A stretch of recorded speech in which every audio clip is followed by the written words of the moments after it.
it shut down. Make it shut down. Make it shut down. Hello and welcome to Bigwig. Bigwig is a series that examines the life of lawyers who are not into litigation. Lawyers that have made a name for themselves in a niche area of the law that they have excelled in. A lot of things are happening now and around the area of legal practice for Nigerian lawyers, vis-a-vis foreign lawyers coming into play.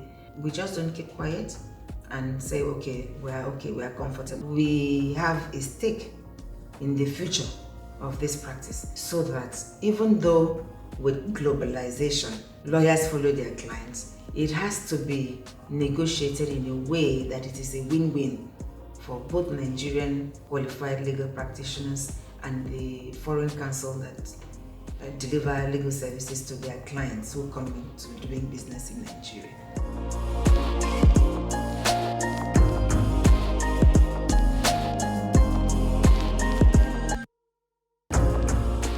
Hi, my name is Richard Mofe Damijo. Welcome to another edition of the Bigwig.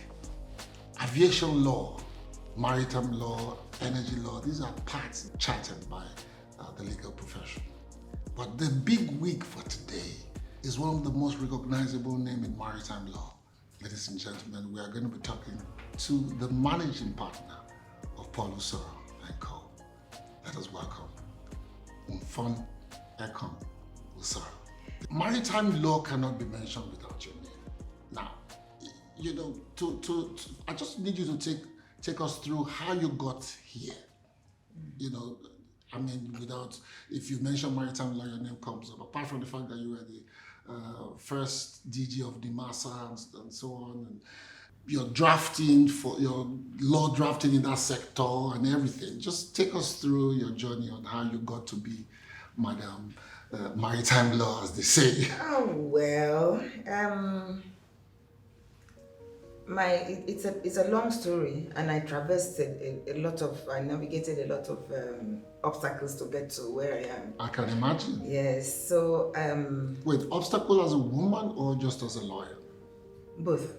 Okay. I doubt that any woman would tell you just one. Okay. We have to scale through lots of hurdles. First of all, law was not my first degree. My first degree was sociology. I had always thought of myself to be a lawyer, a high-flying lawyer. But the University of Calabar did not study law at the time, and my parents would not let me go out of Calabar. So I did sociology. But rather than go straight on to study law, Paul sidetracked me, so I got married immediately after my youth service. But that dream did not die. And happily, he also supported the dream. So after having children, I went back to the university to study law. This time, Paul sponsored in the UK. I studied law, came back, started practicing with him. Would go to court with him. At that time, he handled quite a lot of cargo dispute matters. And some of them were also connected with the company that my father worked with, UAC.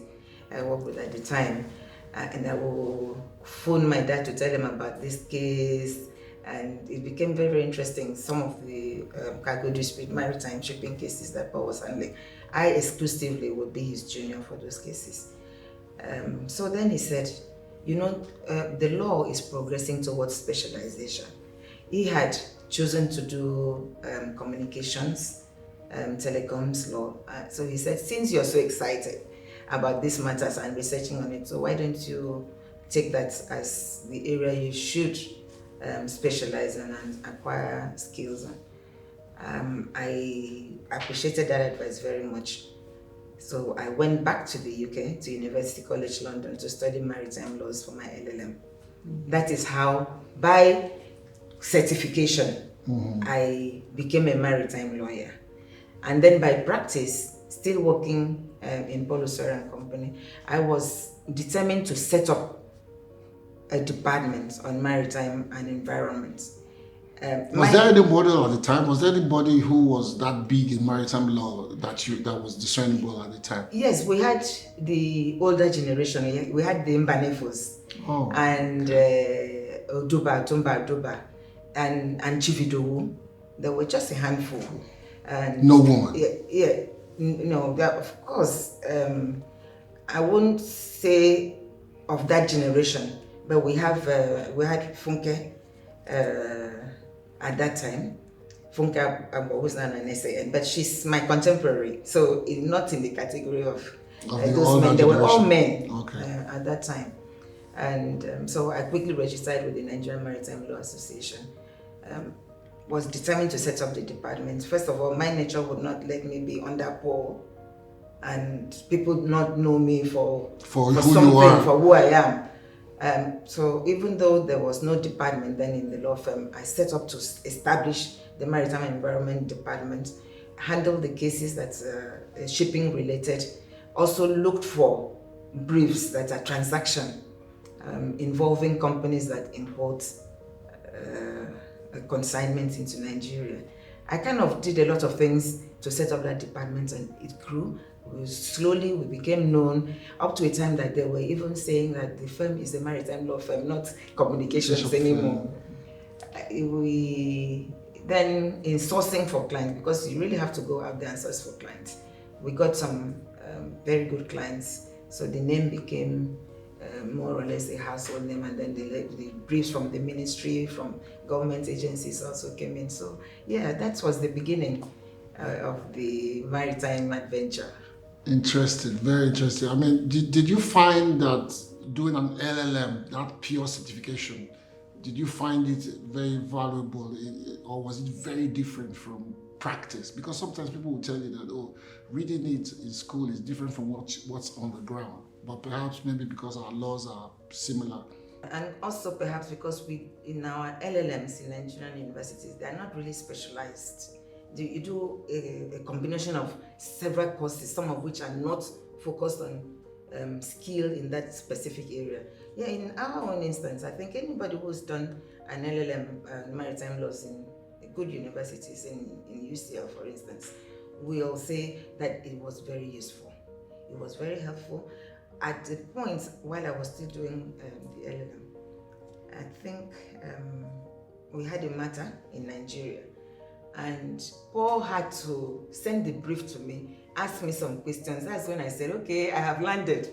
This is my senior partner asking me questions for advice on this, because it's really a specialized area. It helps you. You can start in practice and just kind of waddling along, but if you have that qualification, the concepts become clearer.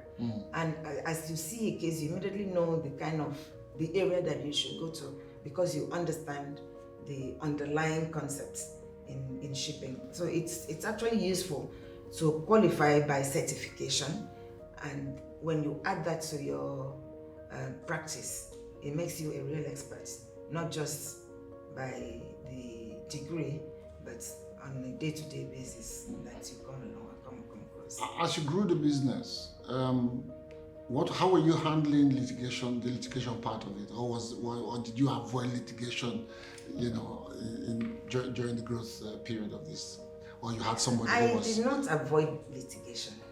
Well, unlike some of us who are in transaction that never liked litigation, I did like litigation. Yes, after all, you wanted to be a high-flying lawyer, yes. And at that time, the concept was to be a litigator. Yes, so I did enjoy litigation.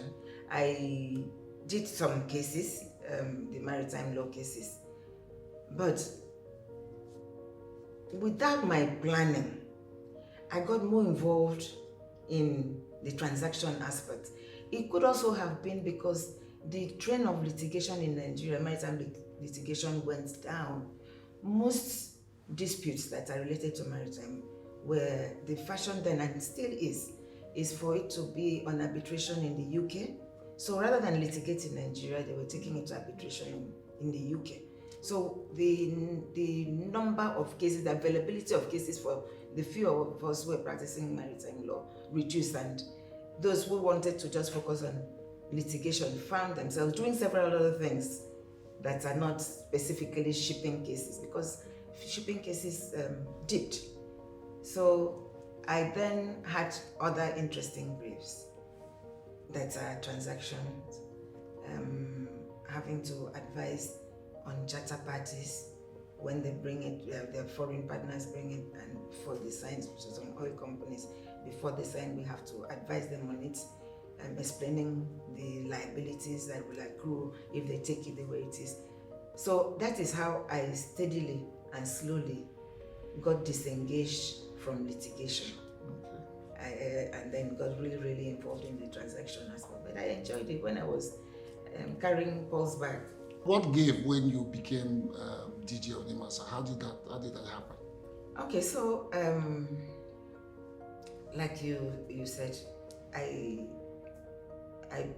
kind of was able to have lots of briefs on the maritime aspect, a lot of transactions, and some of the government agencies were engaging me to sort issues out for them, draft bills which they would sponsor, a Shippers Council, for instance, and also the Ministry of Transportation.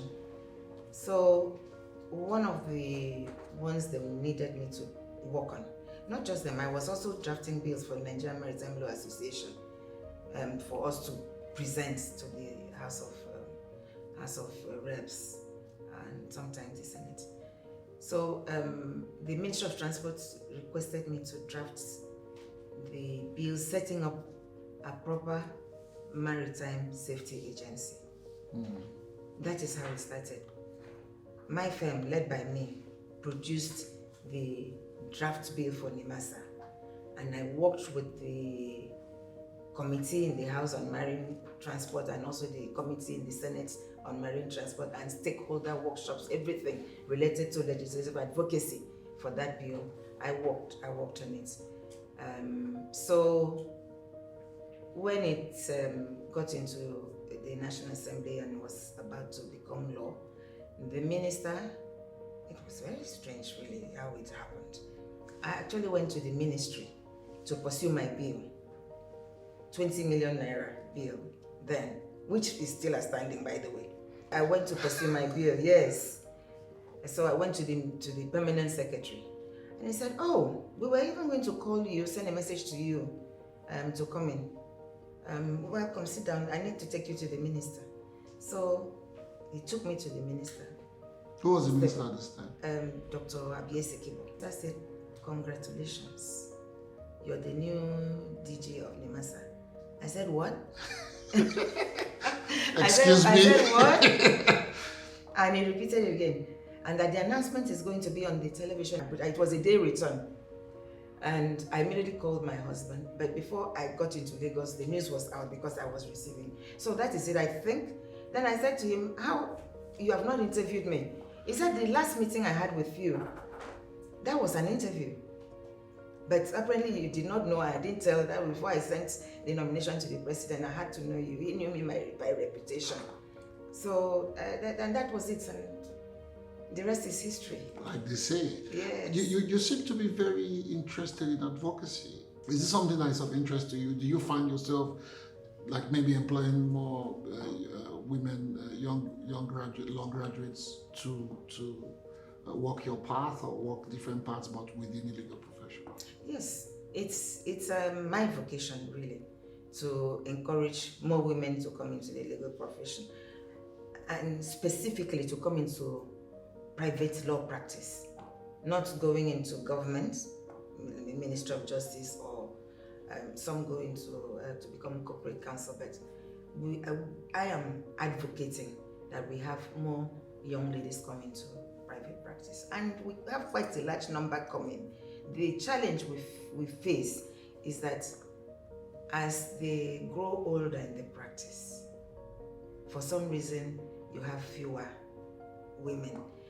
Fewer still that is it because of the hijacking or the sidetracking like Paul did to you? It's a combination of things, and that is uppermost really. That is uppermost.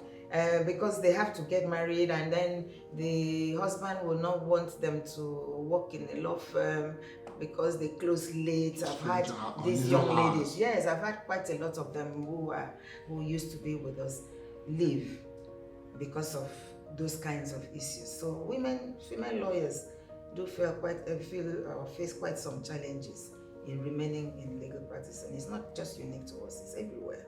Maybe if we hear how you navigated being DG and law practice, and of course your home.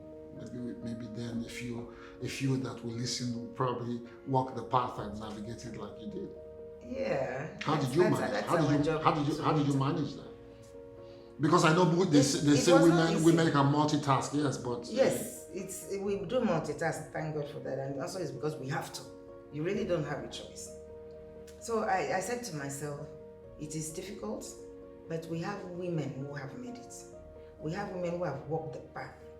So I should be able to count myself among those women that have successfully combined being career women, being mothers, and being a wife.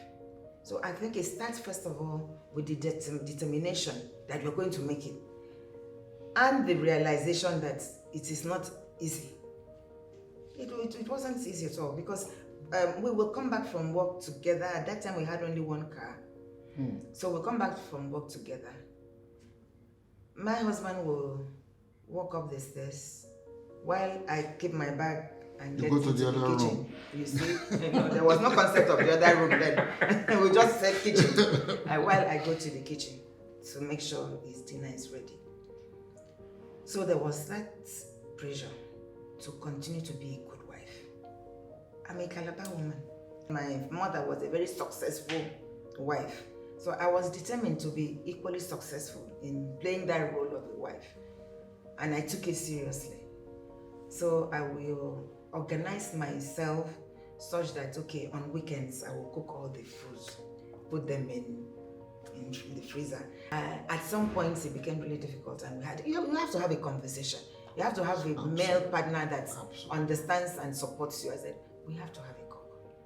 And that was after I had spoken to older women. Our governor, she's late now, the wife of Obon Victor. And she relayed her experience. She was a wife, she was a mother, she was a career woman. And said, you must not, in the process of wanting to be 100% in all aspects, have a nervous breakdown or kill yourself. You need to get some help.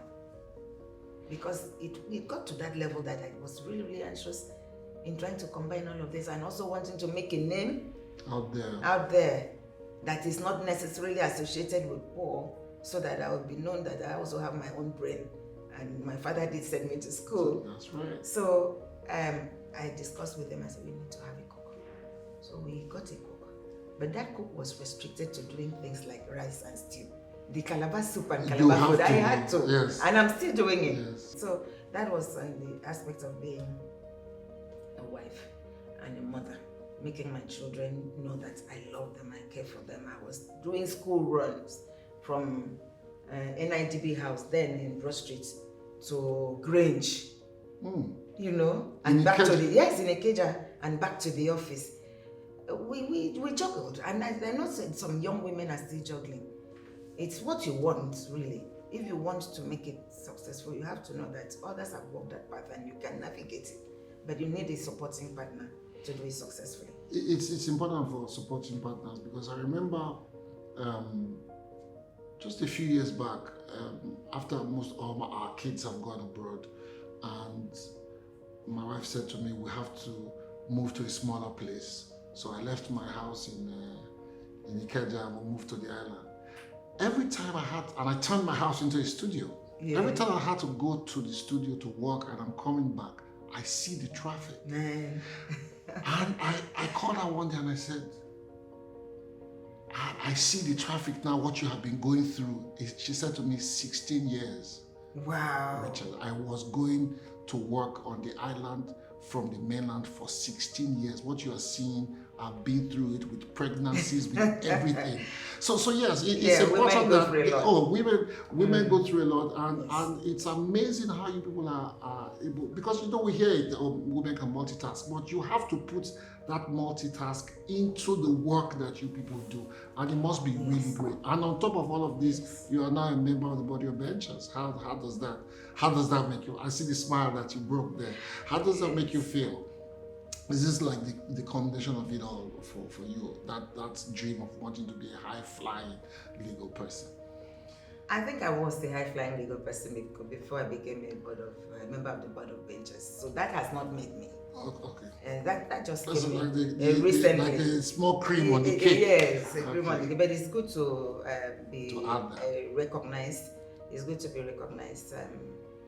It feels good, and also the way it came about was one of the very senior members of the shall I say, the industry, because not a lawyer, not a practicing lawyer, more from the bench, retired, who is aware of what I have been doing in the legal profession, all the seminars that I've attended and I've had to give lectures, etc. And he thought that from her past and what she did, that this is one of the kind of people that we need in the body of benchers, and happily they made it happen. I'm quite pleased about that. I remember also in law school having to look for a member of the body of benchers to sign off on my forms. So yes, we all had to. Yes. And now we have to call. If they call me now, say go and meet Mrs. Please, and send them. Send all of them. to come out to sign. I had to get a lady to do my high rights. She did yours too. Yes. I've always admired successful women, so I look for her and got her to. She is an absolute she's wonderful a blessing. blessing. You said you gave your parents. You probably had given them some little problem. Tell me about your growing up. My growing up. Yes, was it in Calabar or where? Yes, in Calabar. Incidentally, I was born in Calabar. My primary school in Calabar, secondary, university in Calabar. Oh. So even though my parents are from Akwa Ibom, I think of myself as an Ifo lady, because at that time, when you were growing up, they hadn't separated. No, they hadn't separated. It was one state, and those from Ibibio who came to Calabar in the 50s were totally assimilated.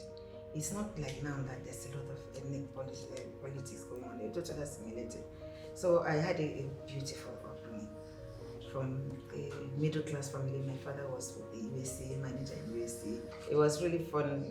There were weekends that he would just drive us to Poor Falls to look at the falls and all the other places that were of interest, tourists interested in Calabar. I mean, Baba, the troublesome part, it wasn't that your kind of trouble. No, I know. It was like doing rag day without permission, without review, and then friends will tell my dad, I saw you can you dressed like a mad girl. Dressed like a mad woman, or your daughter is partying too much. But still, being the second daughter, and my the first daughter is like an angel, and then me giving them headache. So I had that, to contend with. But like all middle children, I struggled to be recognized. And my way of struggling to be recognized was to be very good at school. Very good at school, first, second, third, and I was recognized by the family. Nobody would mess up with me, and my father was ever so proud about my academic pursuits. Yeah. I know Calabar. I just finished recording in Calabar, by the way. Did a period film that is supposed to have happened in the 40s. Yeah. It's a beautiful city. I've always loved it. It is. It still has some of its magic in spite of all the developmental problems that we have in Nigeria. Tell me some of your fondest memories of when you were growing up in Calabar. I think all my memory of my growing up years in Calabar is fond memories. Calabar is a fun place where there is peace. It's peaceful. Okay, the pace may be slower compared to other cities, but people are generally just welcoming, hospitable, nice and friendly. And it's difficult not to just like being in Calabar. And at that time, everybody was everybody else's keeper. That's right. My parents developed strong friendship with neighbors. Do you know these days we don't even know Who are neighbors? next door. I think that's one of the It's things very that's one of the things that we're missing. We've stopped being humane to each other. We've stopped being each other's keepers. Indeed, neighbors became best of friends, where the children also became friends. I love all my memory, my growing up years from when I got the earliest to when I left after completing my university days are all fun memories. And I still go to Calabar. Oh, okay. Oh, No, yes. just about, I have cousins in Calabar. I have friends in Calabar. My childhood friends are effects since I went to school there, so I still go to Calabar. Really. Is there an advantage, working with your husband in the same law firm, or are there challenges? Let me start with the good part. Okay. That is that there are advantages. There are advantages, and even more pronounced if that husband is your senior at the bar, because you have a pedestal to start on. He had already gone far in law before I became a lawyer, so I had a pedestal that I could start from, and he resolved some of the legal issues to me or for me when I encountered problems that needed superior knowledge. He came in very useful and still does. So there is quite a lot of advantage, in addition to the fact that he will understand, and he does understand when I am so occupied. He understands the need to satisfy the client. He knows it is a competitive world, that if I do not work to satisfy the clients on their agreed timelines, that the brief will go elsewhere. That's right. So he allows me to do what I'm supposed to do. He also, because he understands the kind of assignments and transactions that I'm involved in, say for this COVID period, even with the COVID, I've had to do some very necessary travels, but before then it was pretty often. Because he's part of the firm, they are his clients, they are the firm's clients. There will be no question of what's taking you there, where are you going, who are the people you're going with. Since he also finds himself in similar situations, so we have common experiences, and I don't know to explain why I have to be in the office late. Those are some of the nuances that we tend to see in some other homes, where the hardworking career woman is always on her toes, having to explain herself, having to justify every action. I've not found myself in that position, and I think it's because we are in the same place, working together. The downside is that we don't seem to be off work. We're always talking shop. Always talking shop. I try to say, Paul, once we leave the office. Yes, can we not just talk about something else? It will be very difficult. Exactly. That is his response. Okay, so what else? You come up with something. It's difficult, man. So if I don't discuss work, and we say, okay, if you told me just recently this week, so if you were not a lawyer, and I come home and I want to share my work experience, you will tell me not to share it. It's the fact that you're a lawyer now, I shouldn't share it. Yes. And he had a point. So we keep working. On weekends, he's doing his stuff in the study, I'm also doing my stuff in the study. Always working. The second disadvantage, which we have worked out now, in the early days, he kind of expected that I would also take care of his tummy in the office. Take care of his physical well-being in the office environment. And I had to, in a nice way, let it be known that in the office, I'm not your wife. I'm not your tea girl. I'm not going to be aware of whether there's enough tea in the cabinet or there's enough, all of those things in the office. That's not my work. I'm here as your colleague. So we don't have that. If I even mention that it's voluntary, to say, okay, I have something for you, I'm sending fruits to your office. It's voluntary, but not as an expectation. So at that time, those early days, that was a disadvantage, which was, again, we had to navigate. A man will always expect that. You can see how I'm suffering here. His wife should whether he has had lunch or not. Okay. So yes, but on the whole, the advantage outweighs the disadvantage. And then I know some people are waiting to hear. I also, in those early days, would be bothered about visitors that come to see you. I know you would say she's getting around the issue. Especially the female ones, no matter what briefs they brought. They won't bring briefs. Those ones don't come for briefs. It's just to say hello. So we also overcame that, and it's no longer an issue. Yes. It's good to know. So what's the underlying philosophy of the firm now that you are at the helm of affairs here? It is to be the best that we can be. At some point it was to carve a place for ourselves, to expand and know that in the legal practice we have made a name. We have achieved that.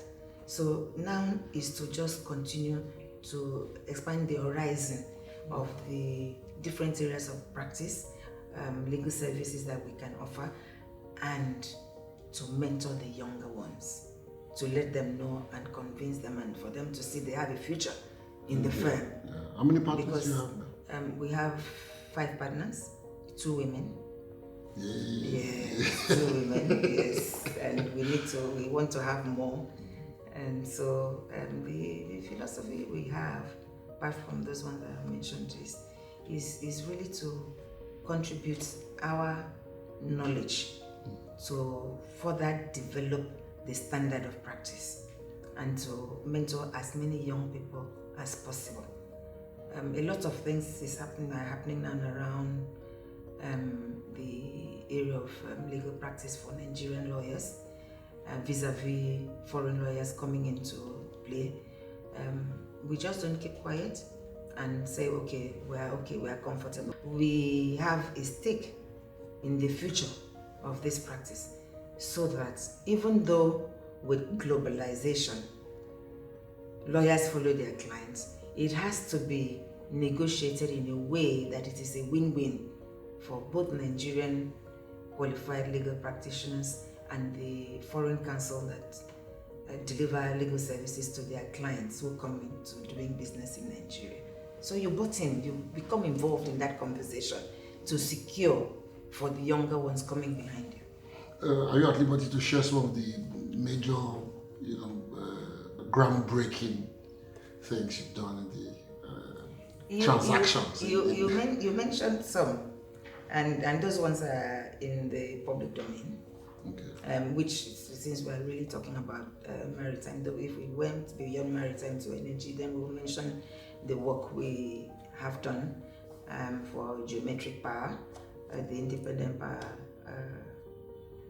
producer, and how we negotiated the contract with Ministry of Power then and BBB. Soji, I think it was the first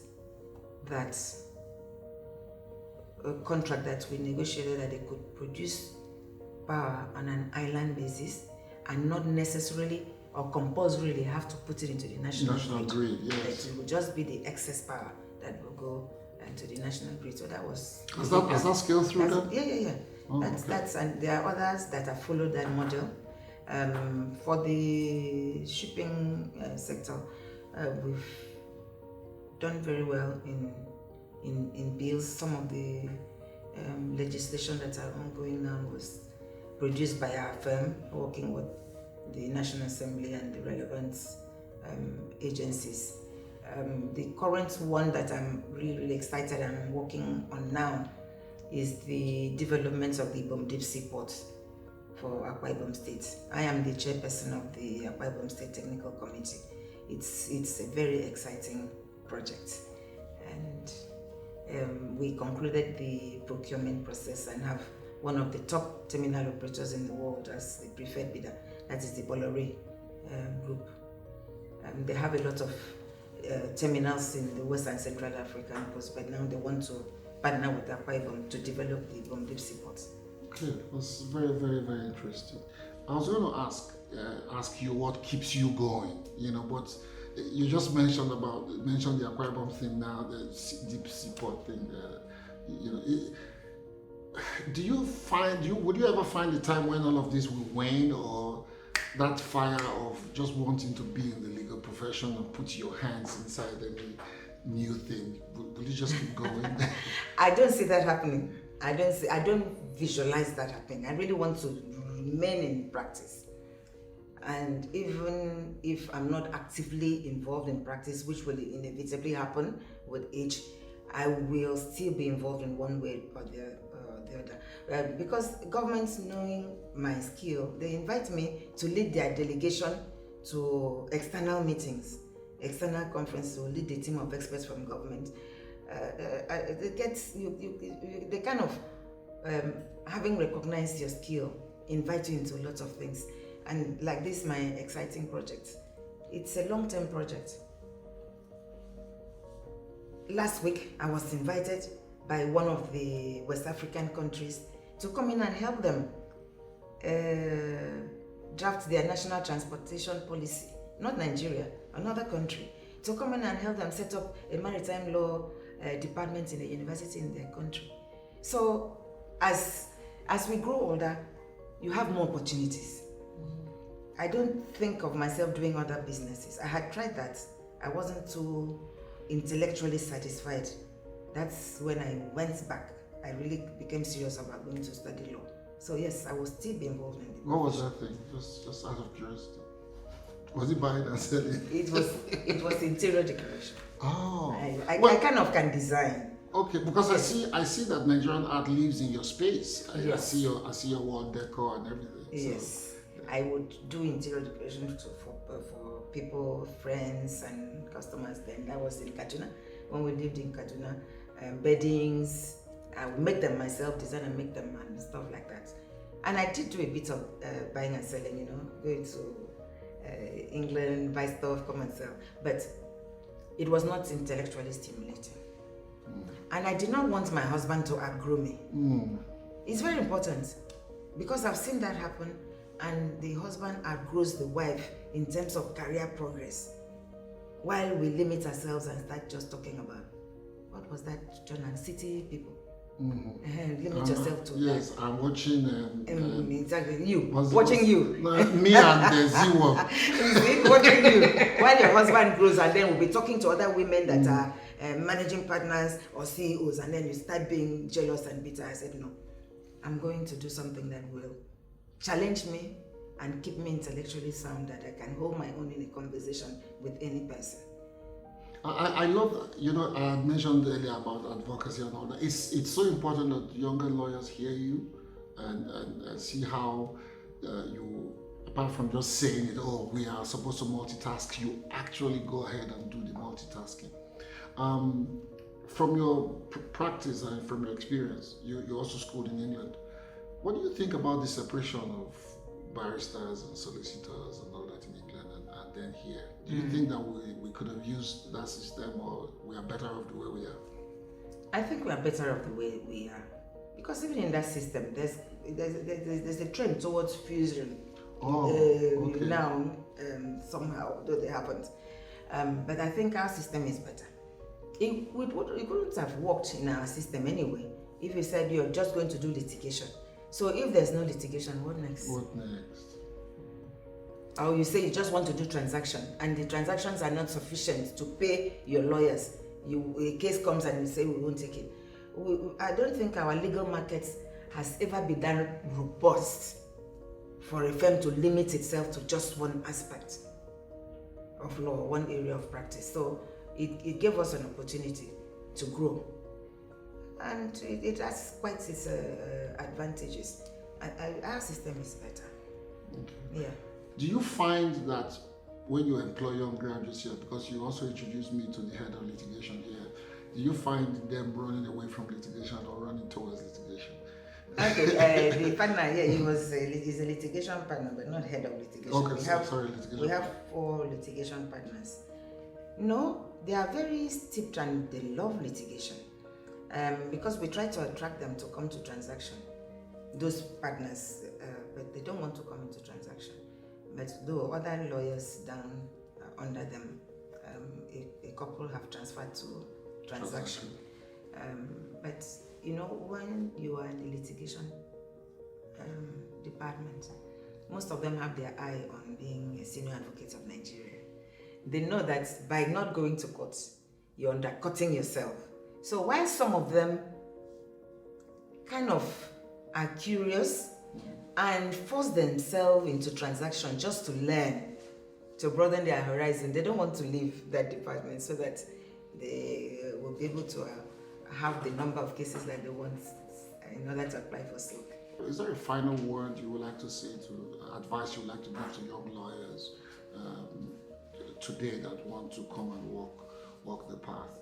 I mean, you've spoken to all kinds of things, hard work and all that, but just again in winding down this whole interview, just... Well, it's to encourage them that even if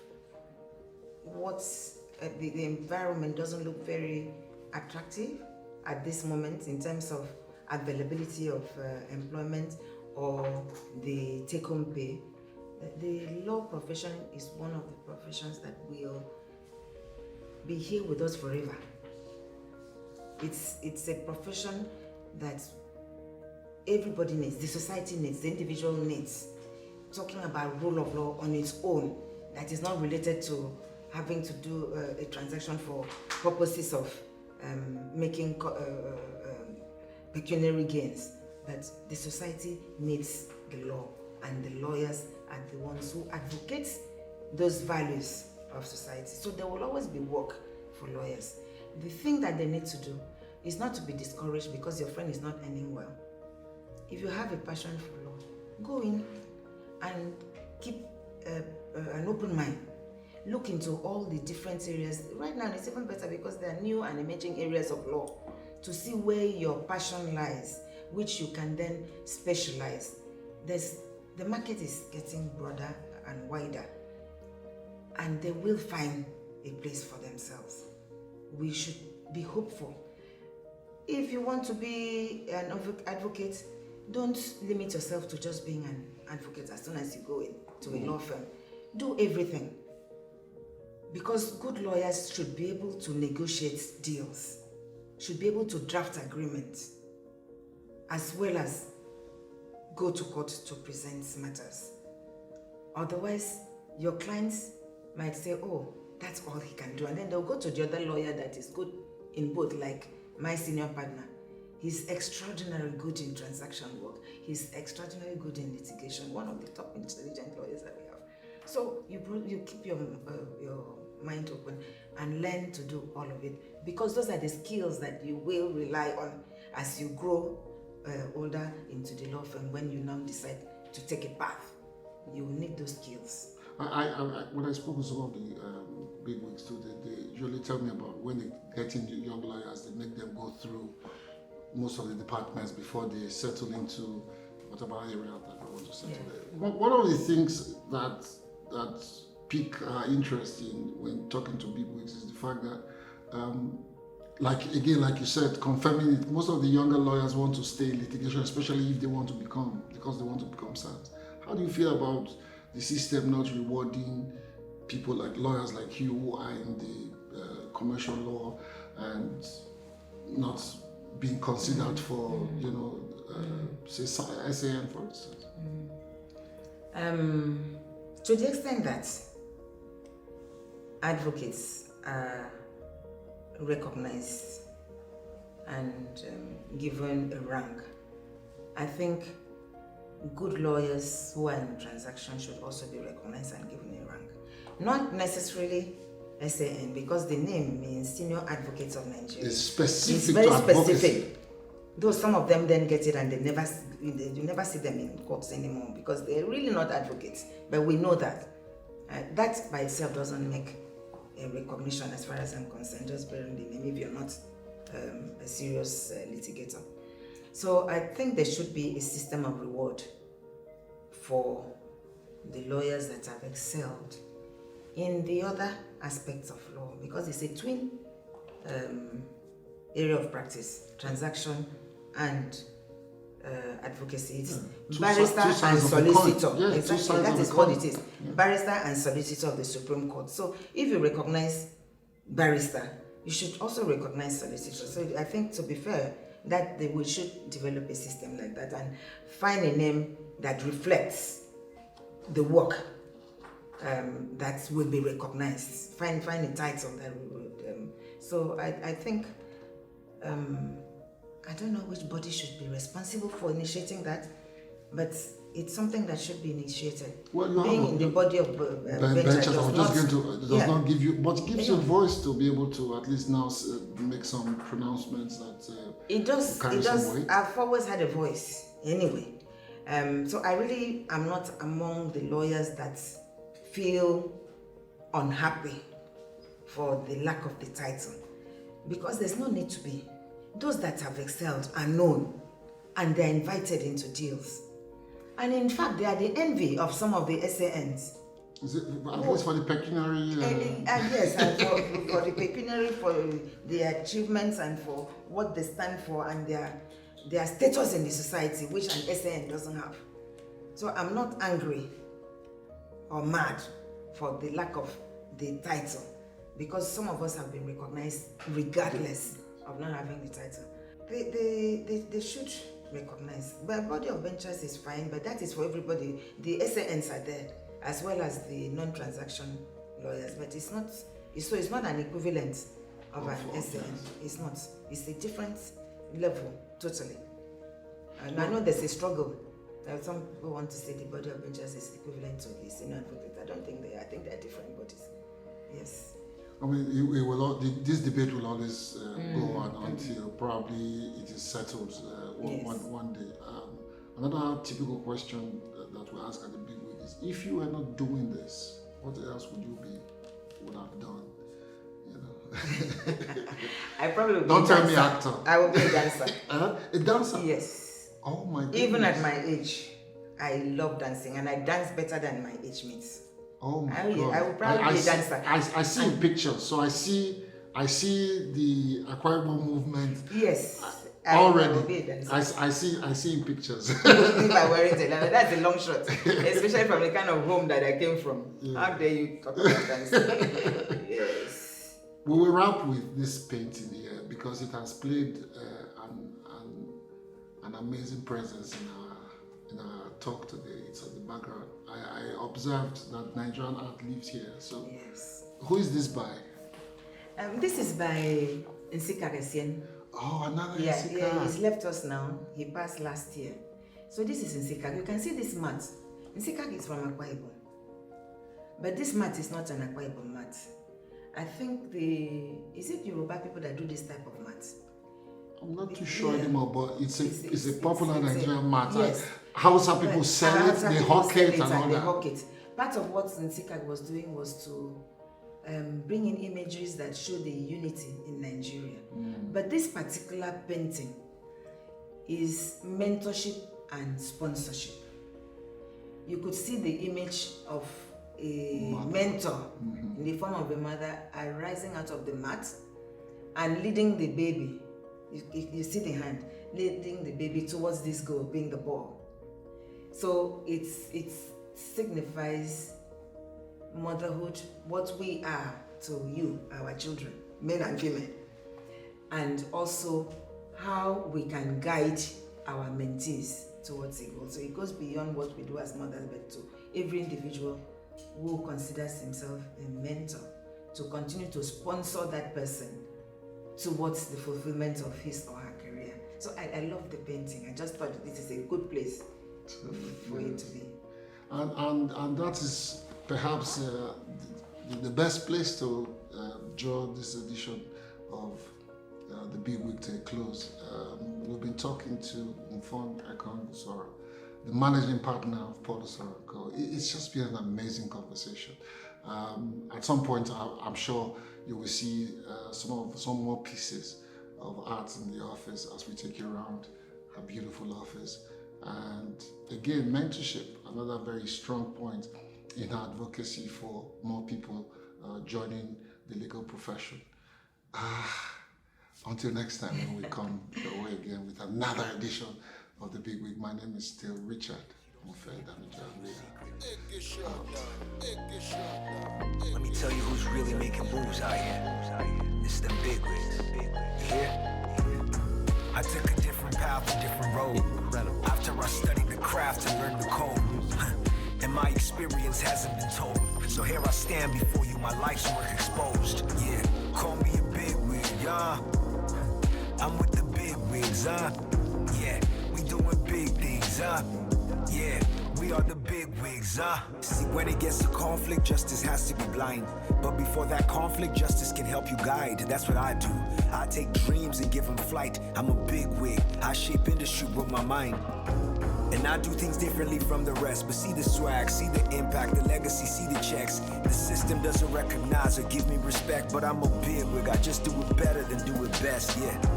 And all over the nation, you can see the impact that we create and incubate in innovation. Bigwigs, I don't spend time in litigation, no. See, I build a structure for situations, bigwig. Watch what I do and how I do it. See, I can work in any industry and have influence. Lady Justice, right?